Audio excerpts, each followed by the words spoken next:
Bonjour à tous, dans cette vidéo je montre comment passer de la définition du sinus d'un angle orienté dans le cercle trigonométrique à la fonction sinus. Alors je rappelle qu'à chaque angle orienté correspond un point unique sur le cercle trigonométrique.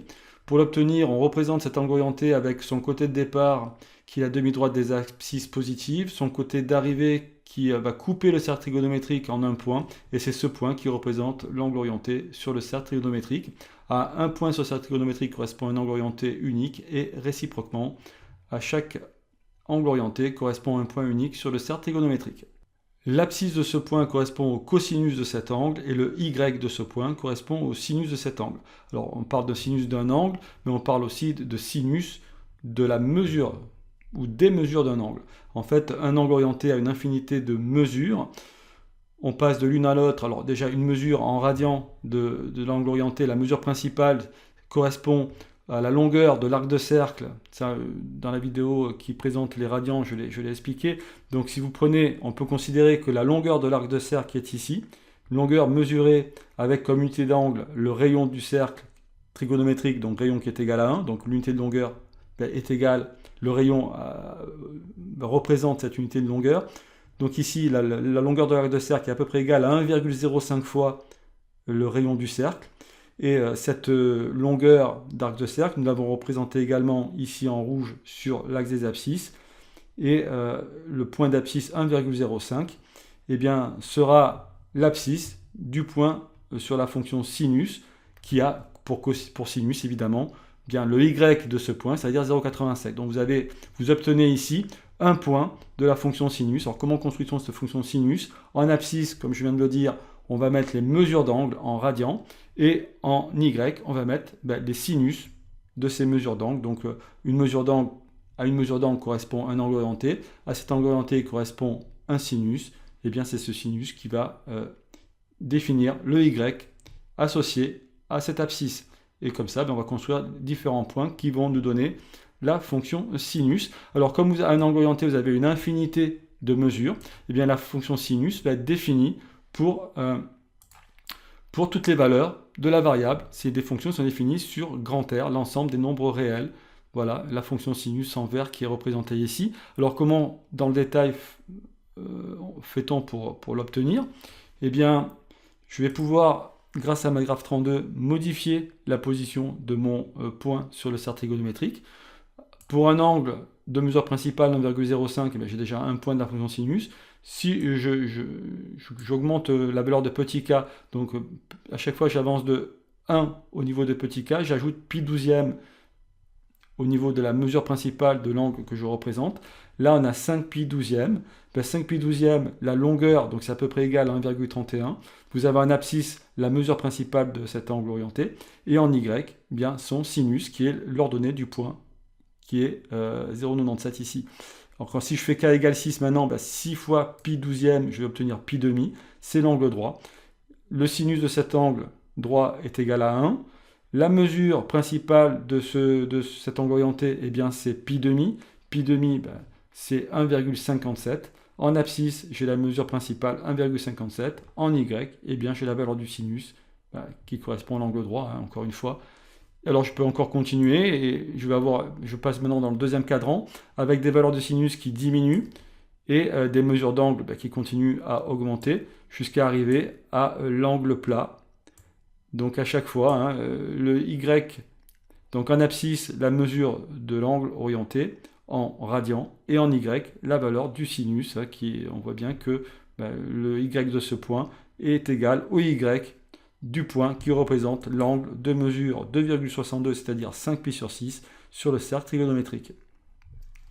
Quand on arrive à l'angle plat, eh bien on va obtenir 0 pour la valeur du sinus. Donc on vient de terminer le deuxième cadran. Je pourrais revenir d'ailleurs, si je reviens en arrière, donc on parcourt le cercle trigonométrique en sens inverse. Je reviens en arrière sur la fonction sinus, puisque maintenant les mesures d'angle sont en train de diminuer. Et je peux représenter également les valeurs de sinus qui étaient proches de 0, qui ont une mesure principale proche de 0. Donc vous voyez que, évidemment, le premier point, le point d'abscisse 1, 0, qui correspond à l'angle nul avec une mesure égale à 0 radian, et un sinus qui vaut 0. la fonction sinus passe par le point 0, 0, par l'origine du repère. Et puis quand elle parcourt le premier cadran, quand on parcourt le premier cadran, eh bien, les mesures varient de 0 à pi demi et le sinus augmente de 0 jusqu'à 1. La fonction sinus augmente de 0 jusqu'à 1. Puis après, dans le deuxième cadran, eh bien, le sinus diminue de 1 jusqu'à 0. Et la mesure d'angle varie entre pi demi et pi. Et puis je continue. Dans le troisième cadran, je vais passer pour des mesures d'angle de pi à 3 pi demi.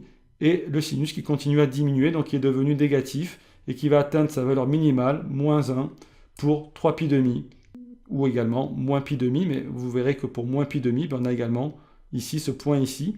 A pour abscisse, moins pi demi, et pour y, moins 1, quand la mesure d'angle, une mesure d'angle égale à moins pi sur 2, correspond également à ce point qui est ici sur le cercle trigonométrique. Il n'y a qu'un point sur le cercle trigonométrique qui a une valeur égale à, qui a un sinus égal à moins 1. Comme il n'y a qu'un seul point sur le cercle trigonométrique qui a un sinus égal à 1. Alors je continue, donc là c'est le point moins 1 qui est atteint, et puis je continue, je vais terminer en passant maintenant, en parcourant le quatrième cadran, le sinus commence à réaugmenter et va atteindre la valeur 0, donc va passer du négatif au positif, en passant par l'angle nul qui est ici. Et vous voyez, j'ai parcouru ainsi un premier tour du cercle, et les différentes valeurs que prend le sinus lors de ce parcours du cercle, avec toujours en abscisse la mesure de l'angle. Ici, j'ai pi demi pour lorsque le sinus prend la valeur 1. Il prend la valeur 0 également ici. Donc, vous voyez, il prend la valeur 0 à ce point-là et dans ce point-là. Mais par contre, la valeur 1, il ne la prend qu'ici. Et la valeur moins 1, il la prend que pour 3 pi demi ici. Donc, sur une période, le moins 1 et le 1 sont atteints qu'une seule fois. Les maximum et minimum sont atteints qu'une seule fois. Par contre, chaque valeur de y intermédiaire est atteinte 2 fois pour les deux angles qui sont supplémentaires, dont la somme est égale à un angle plat. Et on peut ainsi continuer, donc passer à faire un deuxième tour de cercle. Deuxième tour de cercle, bien là j'ai des valeurs, des mesures d'angle maintenant qui sont égales aux mesures principales plus 2pi, plus un tour. Donc, mesure principale plus un tour, eh bien j'ai le même sinus que pour la mesure principale, c'est-à-dire 7,07 moins un tour, moins 2 fois pi, donc moins environ 6,28. Et voilà, donc comment on génère la fonction sinus. Évidemment, on peut utiliser des valeurs de k négatives, et on obtient bien la partie de la fonction sinus avec des mesures de valeurs négatives, puisque un point sur cercle trigonométrique va être associé à une infinité de mesures positives, mais aussi une infinité de mesures négatives. Voilà, puisqu'on peut enlever ou ajouter autant de tours que l'on veut, donc autant de fois 6,28 ou moins 6,28, qui est à peu près égal à 2 fois pi, 2 fois 3, 14. Voilà, je vous remercie de votre attention.